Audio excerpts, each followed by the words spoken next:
Assalamualaikum warahmatullahi wabarakatuh. Shalom, Om Swastiastu, Namo Buddhaya, salam kebajikan bagi kita semuanya dan salam sejahtera. Izin Mas Mbak, perkenalkan nama saya Michael Marudut Ramil Pasaribu, biasa dipanggil Michael, dengan NIM G00248086 dari SGD B9 yang diampu oleh Mbak Shefi. Izin mengerjakan laporan praktikum anatomi blok 2.2. Oke, baik. Jadi yang pertama itu soalnya jelaskan mengenai traktus respiratorius yang superior. Oke, jadi pembagiannya dibagi dua, superior dan inferior. Jadi kalau yang superior itu terdiri dari nasus, dari faring dan laring. Faring itu punya orofaring, laryngofaring dan nasofaring, laryngofaring dan orofaring. Jadi yang pertama itu nasus dulu. Jadi nasus itu hidung merupakan bagian paling atas dari sistema respiratorium manusia. Jadi kita akan membahasnya dari kartilago, externus, cavum nasi atau ruangan di dalam hidung, dan septum nasi, serta beberapa konka dan recessus serta sinus paranasalis yang ada di sekitarnya. Jadi yang pertama itu nasus externus. Jadi di externus itu memiliki beberapa osa atau tulang, yaitu os nasal, os frontal, dan os maxilla. Os maxilla. Terus kartilagonya itu punya 4 penyusun kartilago, yaitu yang pertama processus lateralis cartilago septunasi, cartilago septinasi, cartilago alaris mayor, dan cartilago alaris minor. Cartilago alaris minor. Selanjutnya itu kita membahas tentang cavum nasi. Jadi ruangan di hidung itu ada dua, yaitu ada aperturanya atau pintunya. Yang pintu depan itu namanya nares, pintu belakang itu namanya coana. Selanjutnya ada region-regionnya. Jadi regionesnya itu ada vestibulum nasi. Vestibulum nasi itu yang berada di depan, di ujung hidung. Selanjutnya ada regio respiratoria yang di bawah sampai medial, dan olfaktoria itu yang di apex cavum nasi. Terus selanjutnya itu ada septum nasi atau dinding yang terdapat di medial dari cavum nasi yang memisahkan menjadi cavum nasi dextra and sinistra. Jadi dia mempunyai 7 pemisah, yaitu cartilago septinasi, selanjutnya vomer, lamina perpendicularis ethmoidal, spina nasalis os frontal, dan os nasal, os palatinum, dan crista nasalis, os maxilla. Cristanya di os maxilla. Oke, selanjutnya dari sisi lateral itu bisa dilihat mempunyai 3 lengkungan, namanya konka. Jadi ada konka nasalis superior, konka nasalis media, dan konka nasalis inferior. Terus konka nasalis ini membagi cavum nasi menjadi 4 saluran. Namanya ada recessus penoethmoidalis, meatus nasi superior, meatus nasi media, dan meatus nasi inferior. Terus di sini terdapat muara-muaranya. Jadi recessus sphenoethmoidalis itu muara dari sinus sphenoethmoidalis. Terus kalau meatus nasi yang superior itu muara dari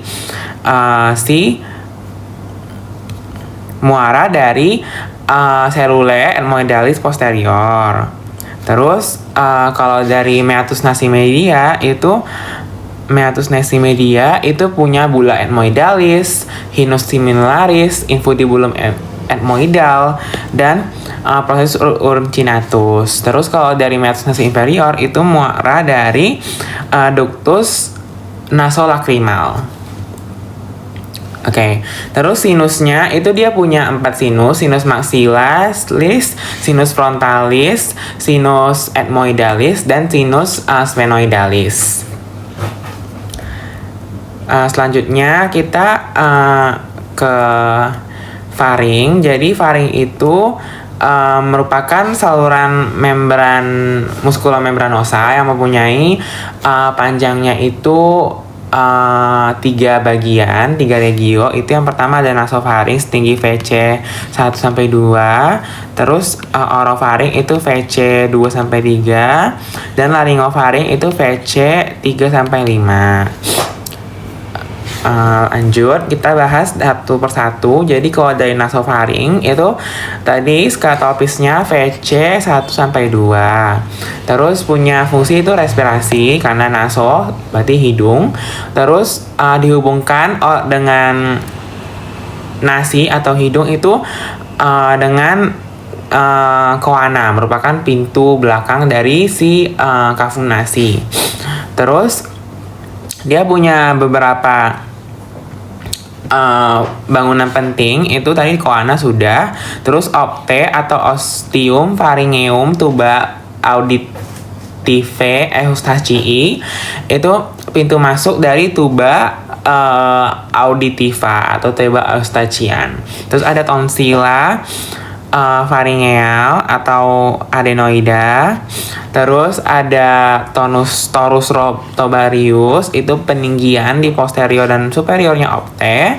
Terus torus levatorius, itu peninggian di inferior opte yang dibentuk oleh musculus levator veli palatini. Terus ada recessus pharyngeus, itu tadi di dorsal torus tobarius dan memanjang sampai ke atap dari faring tadi. Next itu orofaring. Jadi orofaring itu seperti yang saya bilang tadi setinggi VC 2 sampai VC 3. Terus dia fungsinya untuk pencernaan karena berhubungan langsung ke organ digestif. Terus dia punya beberapa bangunan khas juga, ada isthmus faucium. Terus selanjutnya jadi dipisahkan dengan cavum oris, itu isthmus faucium. Yang misalkan orofaring dengan cavum oris. Terus ada arcus palatoglossus, itu pelipatan yang arcus palatoglossus itu ada juga arcus palatopharyngeus, itu yang pelipatan di posteriornya fossa tonsil. Terus karena ada desakan dari musculus si palatopharyngeus. Selanjutnya ada fossa tonsillaris. Fossa tonsillaris itu ditempati oleh tonsil palatina. Tonsil palatina. Selanjutnya ada vallecula epiglottica. Vallecula epiglottica itu fungsinya untuk menampung benda tumpul. Nanti selanjutnya kalau benda tajam itu kita lanjut ke laryngofaring, itu ada di VC 3 sampai 5. Dia punya 2 bangunan khas yang ditekankan di sini, itu fossa piriformis dan adytus laryngis. Adytus laryngis itu merupakan pintu masuk ke laring. Terus kalau fossa piriformis itu untuk fossa piriformis itu untuk menampung benda tajam masuk ke dalam organ tubuh kita. Kalau yang tumpul tadi vallecula epiglottica yang terdapat di orofaring. Selanjutnya itu adalah laring. Laring itu laring itu dia saluran pernapasan, dia setinggi VC 3 sampai 6. Terus dia saat istirahat ya itu. Kalau saat menelan tuh VC 3 VC 5. Terus laring itu punya beberapa kartilago atau penyusunnya, skeletonnya itu ada kartilago tiroidea. cartilago thyroidea, cartilago arytenoidea, cartilago corniculata, epiglottis, cartilago cricoidea, cartilago hyoidea, cartilago triticea, cartilago cuneiform, dan cartilago epiglottis. Selanjutnya itu punya kavitas laringes. Jadi dia punya dua plika atau pita suara. Yang pertama itu plika vokalis dan plika vestibularis. Yang asli itu yang sama-sama suara itu adalah plika vokalis, yang palsu itu vestibularis. Di antara plika vestibularis itu punya suatu celah namanya rima vestibularis. Terus di antara dua plika vokalis itu punya suatu celah juga namanya rima glottidis. Terus terdapat juga namanya ventriculus laryngeus. Itu di antara si plika vestibularis dan plika vokalis itu punya namanya ventriculus laryngeus. Terus selanjutnya dia punya fungsi fonasi dan respirasi. Jadi saat dia normal itu pada saat dia beristirahat, berarti musculus laryngisnya itu beristirahat, dan rima glottidis itu mengambil posisi sempit seperti celah gitu.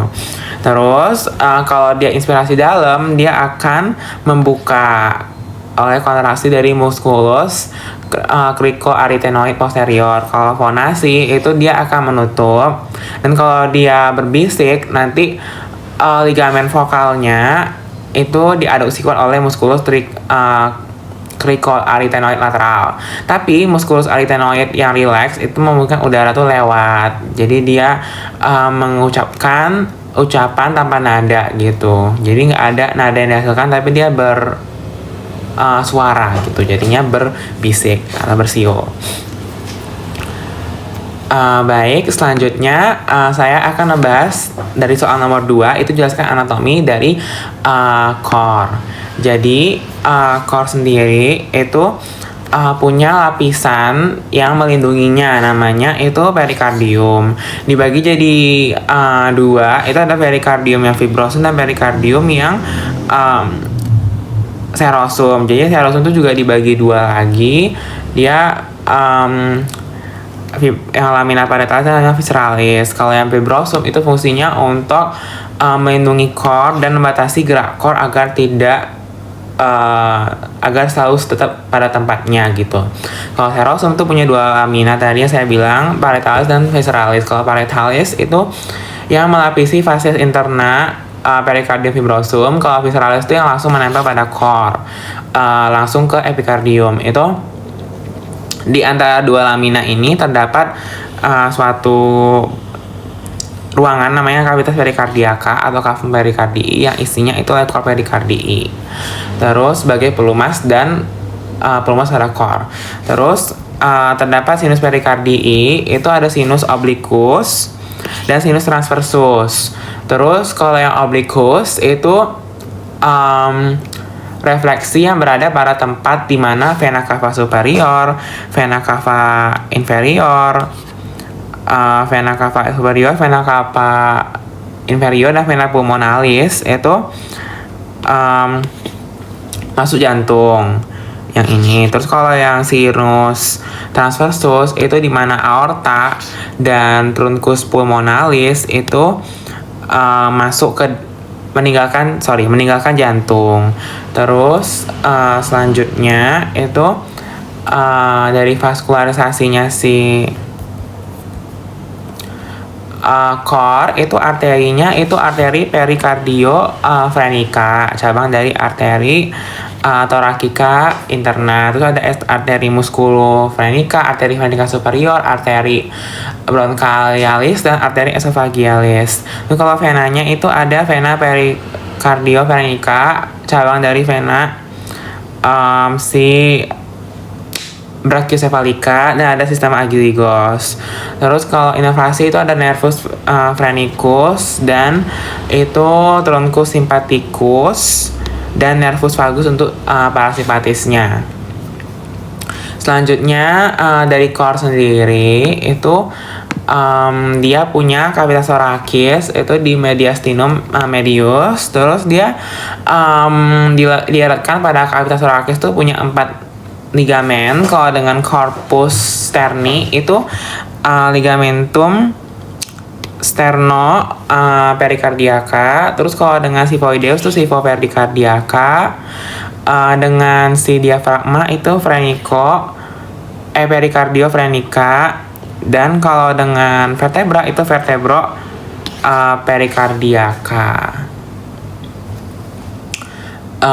Selanjutnya itu ada batas jantung. Itu kalau yang di kanan atas itu dia SIC 2 linea parasternalis dextra. Kalau kiri atas itu SIC 3 linea parasternalis yang sinistra. Kalau kanan bawah itu SIC 4 di linea parasternalis dextra. Kalau yang di kiri itu SIC 5 di linea midclavicularis yang sinistra. Terus struktur eksternanya dari core itu dia pasti mempunyai apex dan mempunyai basis. Basis itu pasti mengarahnya ke bahu kanan. Kalau yang apex itu mengarahnya ke panggul kiri. Apex cordis itu mengarah ke arah ventrocaudal sinistra. Kalau basis itu terdiri dari atrium dextrum yang menghadap ke belakang ke craniolateral yang dextra. Terus skeleton cordisnya itu dia punya trigonum fibrosum, annulus fibrosus, dan septum interventricularis, pars membranacea, dan atrioventricular. Terus annulus fibrosus itu dia yang seperti melindungi si cincin yang melindungi si katup atau valva. Itu adalah annulus atrioventricularis sinistra yang meliputi si valva bicuspidalis. Terus mitralis. Kalau yang dextra itu tricuspidalis. Kalau valva aorta itu ya valva aorta, dan trunci pulmonalis itu valva yang pulmonalis. Terus dia punya trigonum fibrosum, itu punya 2 seperti yang daerah penebalan jaringan antara 2 anulus. Jadi dia itu kalau yang dextrum itu antara anulus yang dextra dan anulus yang valva aorta dengan yang dextra. Kalau valva aorta dengan sinistra itu trigonum fibrosum yang sinistrum. Terus struktur interna itu dia punya atrium dexter. Atrium dexter itu punya bagian halus namanya si sinus venarum cavarum. Terus dia punya musculus pectinati itu auricula yang dextra. Terus dia punya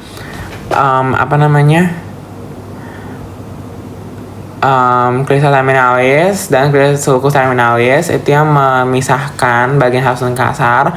Terus dia juga punya fossa ovalis, limbus fossa ovalis, obliterasi dari foramen oval.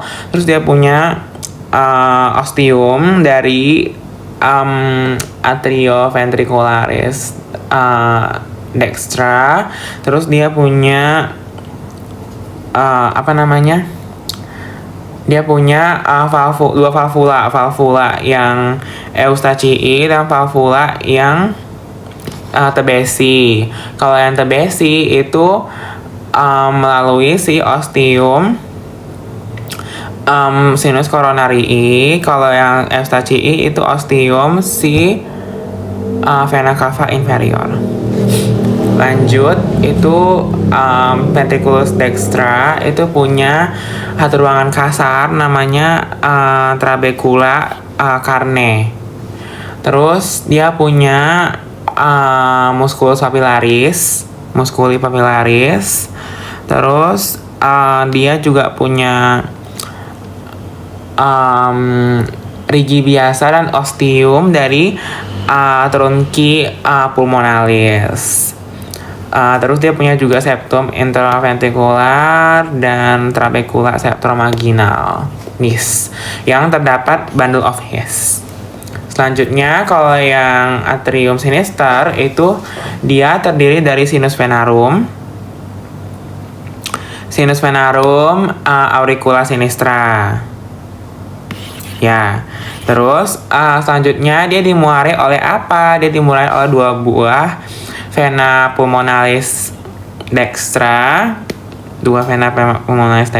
terus dia punya 1 vena pulmonalis sinistra yang superior dan 1 vena pulmonalis yang sinistra inferior. Terus dia punya tadi auricula sinistra. Terus dia punya fossa ovalis itu yang valvular foraminis oval. Terus kalau ventriculus sinistra itu dia membentuk dari apexi cordis. Terus miokardiumnya lebih tebal di sini, paling tebal. Terus dia punya ostium dari aorta dan musculi papillaris. Yes. Terus dia punya katup jantung ada 4, itu valva atrioventricularis dan valva semilunaris. Kalau atrioventricularis itu dibagi 2, itu tricuspidalis dan bicuspidalis.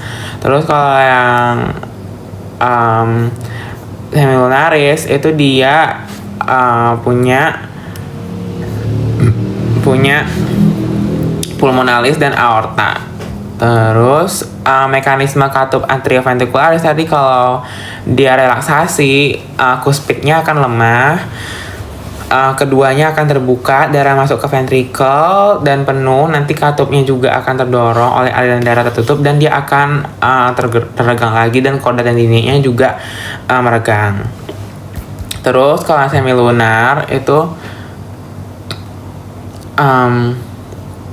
dia punya strukturnya unik dari aorta. Itu dia bukaan arteri koroner dari sinus aorta. Terus cardiac cycle itu aliran darah jantung yang versi aliran darah itu dari seluruh tubuh itu kan mengandung CO2 ya, terdeoksigenasi. Dia masuk ke atrium dexter itu melalui vena cava superior dan vena cava inferior. Jadi valva dari tricuspidalis itu terbuka. Terus dari terbukanya valva tricuspidalis itu masuk ke ventricular yang dexter. Ventricular dexter itu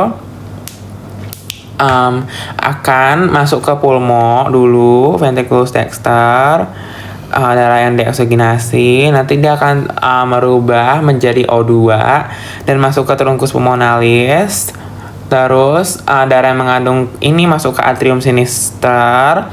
Atrium sinister itu melewati si venula pulmonalis yang dextra dan sinistra, valva mitralis terbuka, dan ventricle sinistra. Dari ventricle sinistra itu darah yang teroksigenasi dari valva aorta akan mengalir lagi ke seluruh tubuh melalui aorta gitu. Selanjutnya vaskularisasi dari core sendiri itu dia punya dari aorta ascendens. Aorta ascendens itu bagi 2, jadi arteri coronary dextra dan coronary sinistra. Kalau yang dextra itu jadi ramus nodus SA, terus ramus intraventricularis yang posteriores, dan ramus dari marginalis. Terus kalau yang arteri coronary sinistra itu jadi ramus circumflexa dan ramus interventricularis anterior. Circumflexa nanti akan menjadi si marginalis yang dextra juga, sinistra, maaf. Kalau yang interventricularis yang anterior itu jadi ramus lateralis. Terus kalau venanya itu terus itu dari vena sinus coronarius, terus dia punya juga vena cardiaca magna, vena cordis ini, parva, media, dan anterior. Terus kalau inervasinya itu dari simpatis, ganglion cervical, dan ganglion torakal. Kalau yang parasimpatis itu dari vagus. sistem konduksi itu dia pasti diimpulsnya datangkan dari SA node dulu. Dari SA node itu baru ke AV node. Kalau dari AV node itu bundle of His dan cabang-cabangnya. Terus tuh baru ke serabut Purkinje, dan dari serabut Purkinje itu ke miokardium.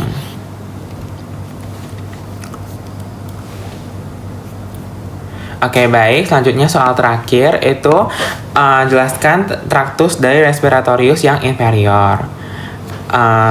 Jadi yang inferior itu dia dibagi lagi dari trakea sampai ke bawah. Jadi kalau dari trakea itu dia letaknya skatopis tinggi VC 6 sampai VTH 4 atau 5. Pembagiannya ada dua bagian, itu trakea pars cervicalis dan trakea pars thoracalis. Terus penyusunnya itu ada cartilago trachealis, ligamentum annular trachealis, musculus trachealis, dan JP elastis. Kalau trakea itu punya ciri khas yaitu bangunan pentingnya bifurcatio trakea, terus karina.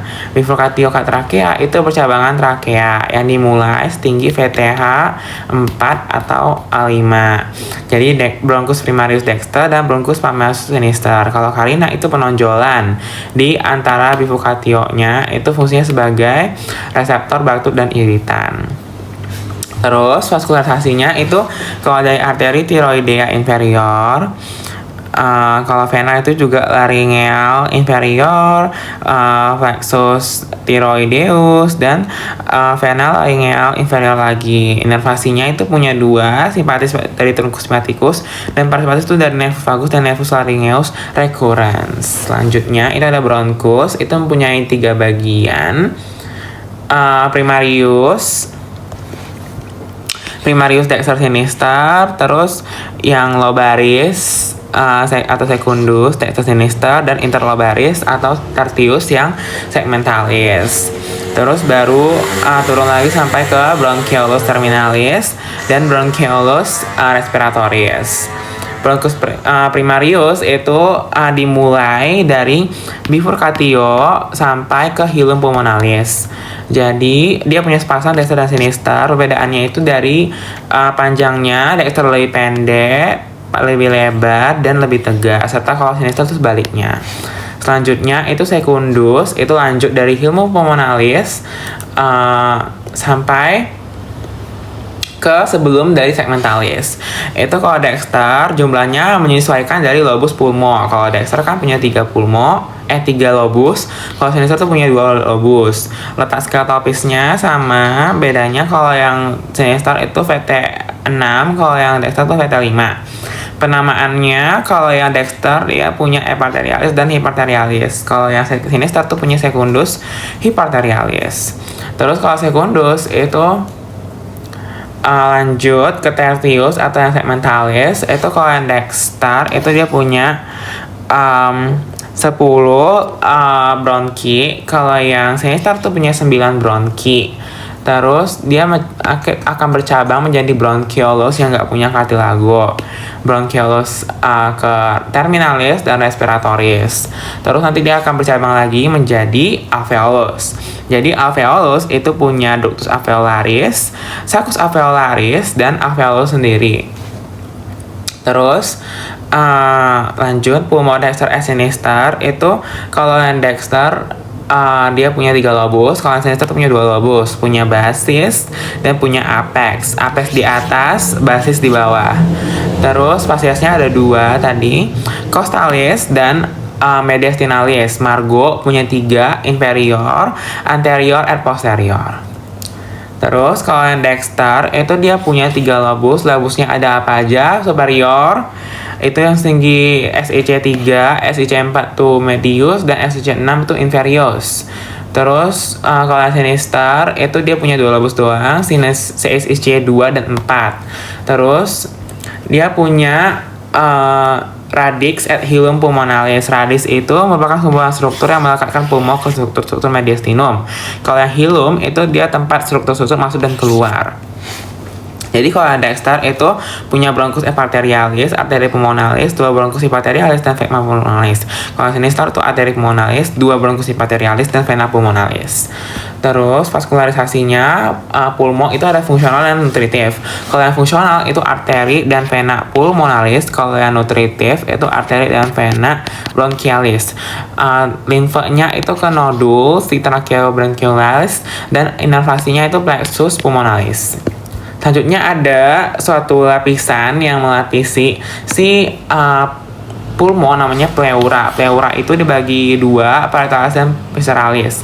Kalau yang parietalis itu dibagi lagi menjadi pars costalis, mediastinalis, diafragmatica, dan cervicalis.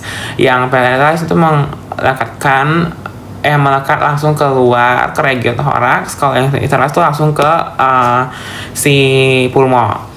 Terus dia punya cavum pleura di antara 2 pleura ini, berisi liquor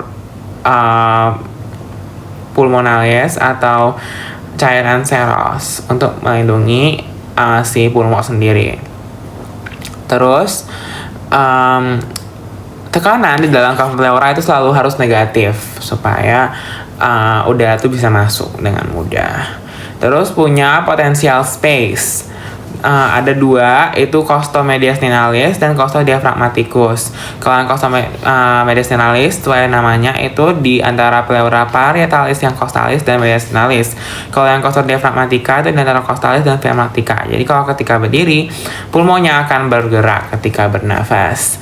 Terus vaskularisasinya itu tiap pars ada pericardia venica superior, intercostalis, visceralis itu arteria bronchialis, dan inervasinya ini yang penting. Kalau yang parietalis itu GSA yang bisa merasakan nyeri. Kalau yang visceralis yang menempel pada si pulmo itu nggak merasakan nyeri atau GVA. Kalau yang pars costalis itu dia nervus intercostalis. Kalau yang diaphragmatica dan mediastinalis itu nervus dari phrenincus. Oke, baik, sekian dari penjelasan saya dan laporan saya. Mohon maaf jika ada kesalahan kata ataupun perbuatan yang sengaja mau ditinggal saja. Saya mohon maaf. Terima kasih, Mas Mbak.